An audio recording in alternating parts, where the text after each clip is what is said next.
So this is a video I've been asked to make for a long time now, and that is, what does 119 mean? People, they see it all over my Instagram, it's on my jerseys, it's everywhere I go basically, and it's become part of me. And people always ask, what's the meaning behind 119? And I give them the short rundown version, and that is, my dad used to race motocross back in the day, and that was his number. My dad used to be pretty fast, and he had the opportunity to go race professionally on the AMA Outdoor National Series. And he turned it down because he wanted to take care of his family.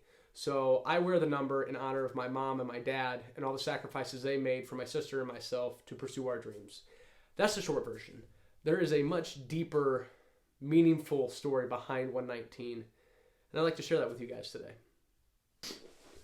So for you guys to understand why it means so much to me now and why I wear the number, I got to take you guys back to the beginning and kind of go through all of it. So as a kid growing up, I played all the sports, the main ones, basketball, football, baseball, and through time, it whittled itself down to just baseball. That was my one true love. I played baseball for the longest time. I didn't actually pick up a bowling ball until I was, 10 or 11, and I only picked up a bowling ball because I went to a birthday party, and it was at a bowling alley. It was a lot of fun. My friend's like, hey, if you enjoy this so much, why don't you come with me to take your friend to league day and see what you think about it? So I went with them. I fell in love with league bowling, and that's how I started bowling. My parents were like, you know what, baseball's in the summer, bowling's in the winter. They don't conflict too much. Yeah, that'd be a good hobby for you to do. And I picked up bowling just as a hobby because baseball was still my true focus. That kind of changed when I got to high school and I showed up and kids were 6 inches taller than me. And, I was a pitcher, so I'm throwing a measly 77, 78, and they're sitting there pumping 90.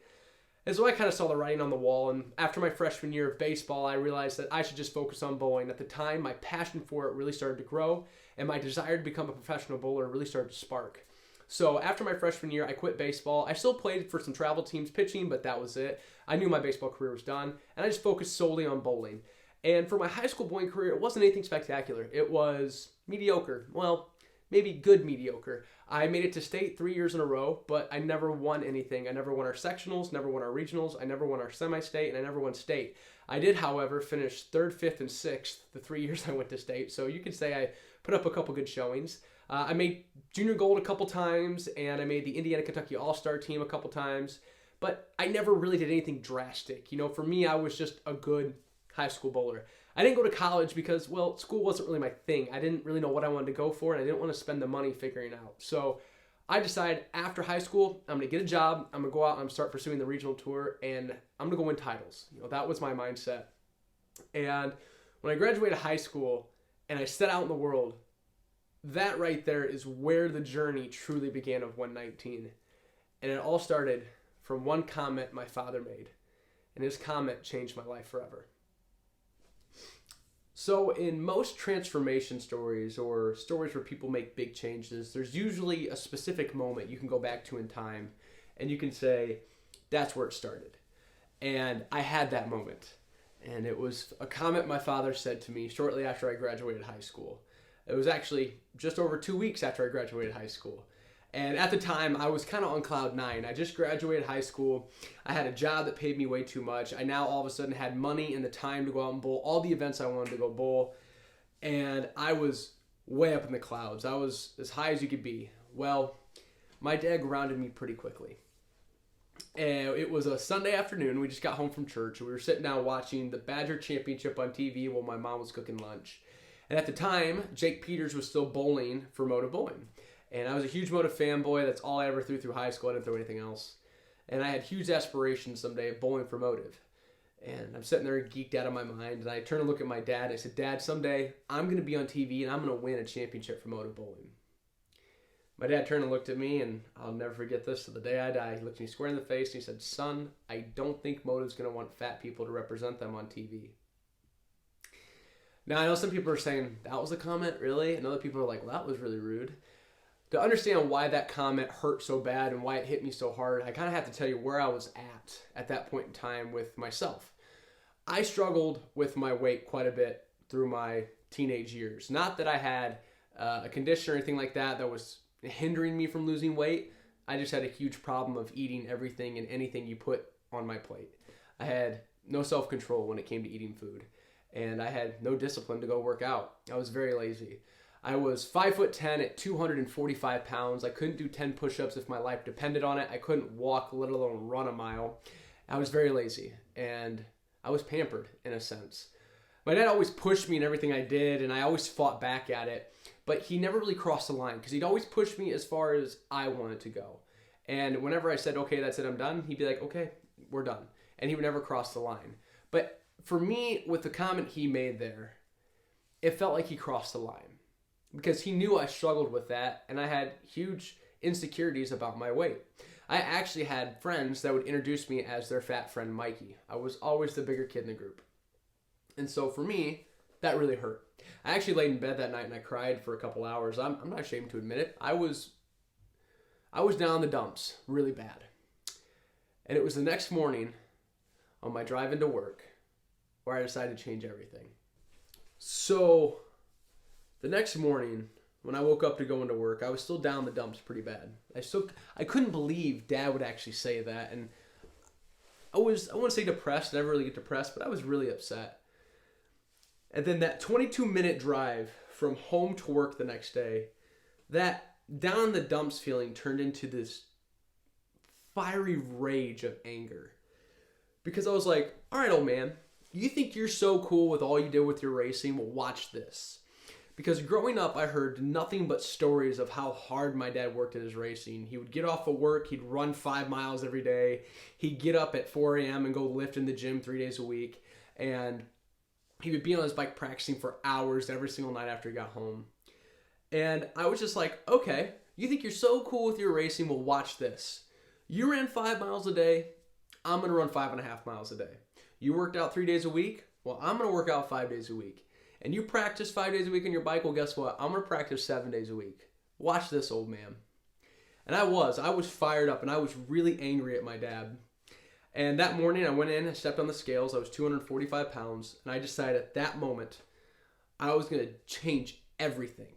And I was going to prove my dad wrong. And I was going to make all the work he did for his racing look like a party compared to how much work I was going to put in. For the next 8 months, I ate nothing but chicken and broccoli for every single meal. And that's not an over-exaggeration. That's exactly what I did. My parents can back me up because they got tired of me bringing home bags of Tyson chicken and frozen broccoli. I ended up losing in the first 8 months. I lost 55 pounds. People thought I was sick. I wasn't sick. I was just finally eating healthy and working out. This all continued for another 1.5 years after those 8 months. So it was basically 2.5 years, 2.5 years of this journey where I was just dead focused on making my dad eat his words. And then a day came where it clicked for me. And I realized why my dad said what he said and why he pushed me so hard. So now I'm at a point where I'm in great shape. I'm running 5.5 miles every single day. I'm working out every night when I get home from work. I'm practicing 1.5 to 2 hours every single night. I'm bowling all my tournaments. I'm in the best shape of my life. And it didn't really click for me about all the work I put into it because I wasn't focused on it. I was just focused on working harder. And at the time, I was really big into running, and I started to run a couple 5Ks here and there. And with the after work run that I would do every single day, my 5.5 mile loop, I had a goal to run it under 35 minutes. And I know I probably have some competition runners out there like Mikey, that's not that fast. Listen, for me, that was my goal. That's what I wanted to break. I got close a couple times. I ran 35:15, I'm pretty sure was the closest I got, but I didn't break it. Well, one day came, it was the middle of August, and I was excited to get home and run because it was 99 degrees outside. And this is going to sound really weird, but I love the heat. If it could be above 90 degrees every day, I would love that. I know, judge me, I don't care. Anyways, that day after work, I literally was sprinting to my truck to get home so I could go run. There was the bluest sky imaginable, not a gust of wind anywhere to be found. And I just wanted to go run. I got home, threw on my running shoes, I go out to my spot, I take off running on my loop, I click my stopwatch, and I just take off running. And I didn't really think about how fast I was running because of how nice of a day it was. It was so beautiful out, and I didn't even care if I ran it in record time or ran it slower. I just didn't care. Well, I realized when I got to mile marker 1, I was moving pretty quick. And I was going to look down at my watch and see what my pace was for the first mile, but I was like, you know what? No, I'm enjoying my day. Just run. Just run as hard as you can for as long as you can. Just enjoy this weather. And so I got to mile marker 2, and I was like, I didn't really slow down that much that second mile. Just hold it. See how long we can hold this pace. I got to mile marker 3, and I was still humming along. And I remember thinking, okay, all in. See how fast you can run. Just go. Still haven't looked at my watch. Then I got to mile marker 4. I was like, okay, I'm curious now. I looked down at my watch, and I saw that if I kept up my pace, not only was I going to break 35 minutes, I was going to crush it. So I was like, game on. And I just kept going. I just kept chugging along, holding the fastest pace I could possibly imagine holding until I turned my last corner. The last stretch of road from the one corner to my finish line is a half mile exactly. And as soon as I turned that corner and I saw the finish line, I almost took off in a dead sprint because I was so excited that I was going to break my 35-minute mark that I literally just had this burst of energy. And I just took off.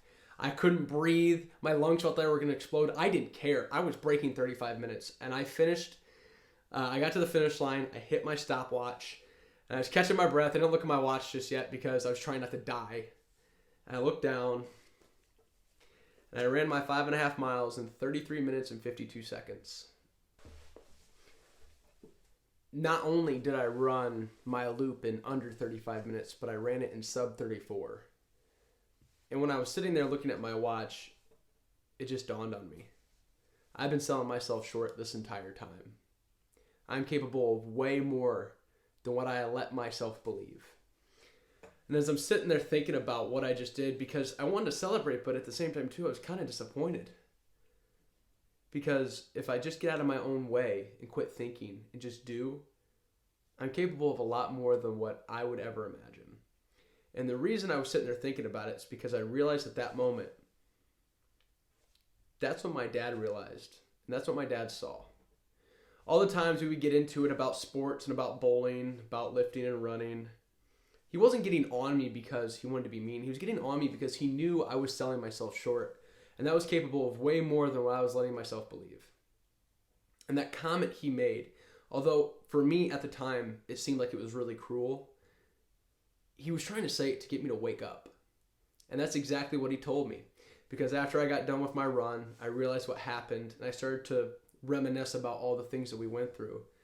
I went home and told him about it, and he's like, I had to get you to wake up somehow. And he said, I knew that was a very tender subject, and sometimes you just got to poke the bear. So from that day on, my dad and I have had a best friend relationship. I respect my dad. I love my dad. And I'm very glad he's done all that he has for me. And if people think my dad's mean, I just want you to hear this.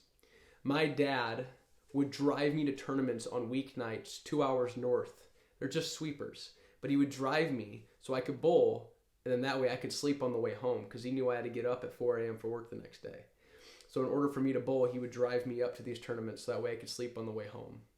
If I had problems with financial stuff, trying to maybe get into a regional, he'd cover me for the weekend so I could go bowl. If I didn't want to pay for a hotel or maybe I was tight on money, he would offer to take me in his and my mom's RV so that way I wouldn't have to pay a hotel fee. My parents were there with me every step of the way in every athletic journey I ever went through. And although my dad at times, it felt like he was being hard, my dad just wanted me to see what I was truly capable of and pursue something with all of my ability. So now I'm sure people are wondering, so what happened after that day? What happened after that moment of clarity? I wanted to change the thought of bowlers from being just friends who bowl to athletes.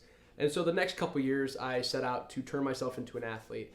I went and did some measurements at TurboTech, found out my rev rate, my ball speed, and I decided to hit the gym, hit it hard. I started doing powerlifting exercises. I was able to put on about 15 pounds, and my rev rate went up. My power output, I guess you could say, went up. And the next couple years, I put together some pretty cool stats. The next 3 years, I was able to make 24 cuts. I had 5 second place finishes. And finally, in 2021, I won my first PBA regional title with my buddy Bailey Maverick. And that 2021 regional season, I finished second in PBA Central Regional points, just a few points behind J.R. Raymond. And then almost exactly 1 year later, I won title number 2 in Grove City with my wife Elizabeth there to see it. And although 2022 was a rough year, it was in a slump, I mentally grew so much as a person and as a bowler and as a husband, as a friend, as a son, that I look at 2023 now and I am super excited. So 119 for me has grown to be something I'm truly proud to represent and wear on my jersey. Not only does it represent my dad and my family and all they've done for me, but now represents all the hurdles I've overcome and all the mental demons I've had to fight. And I'm hoping now that as I progress through this journey, because it's not done yet, I hope to help out other people fight those mental demons and help people get over the hill. But 119 for me now looks like, well, this year, bowling all the PBA Central Regional stops for sure. I will be able to get to at least one PBA national event in Kokomo, Indiana this year. I'm not sure how much more I'll be able to bowl because, well, I still work a full-time job. Yeah, I'm getting up at 3:45 right now to lift in the morning. I go work an 8-hour day job.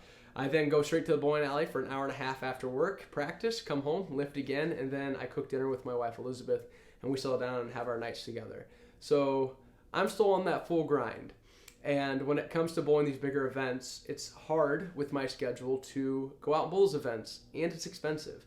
Elizabeth and I are looking to buy a house, hopefully, and with things expensive as they are, it's kind of hard just to drop everything for a week, leave work, not get paid for work, and then go out and drop a whole bunch of coin on a PBA tournament. But we're trying. We're hopefully going to be in a better position next year to go out and make a big swing at these and see if we can't make something happen. But for now, we're just going to stay optimistic, keep focused on the regional tour, and try to make something happen. And, I tell people all the time, if my career ended today, I would be happy. I have learned who I am as a person. I have learned what I'm capable of. Do I think I can compete at the highest level and compete for a major championship? Yeah, I truly do believe that. Will I get that opportunity? I don't know, but that's okay, because whether I do or don't get that opportunity, who I've grown to be as a person is worth way more than any major championship could ever be. So thank you guys so much for all your support. I want to thank the Lord for everything He's blessed me with, everything from my mom, my dad, my sister, and my amazing wife, and everybody else in my support group.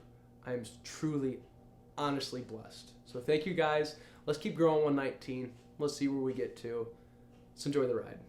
Thanks, guys. Take care.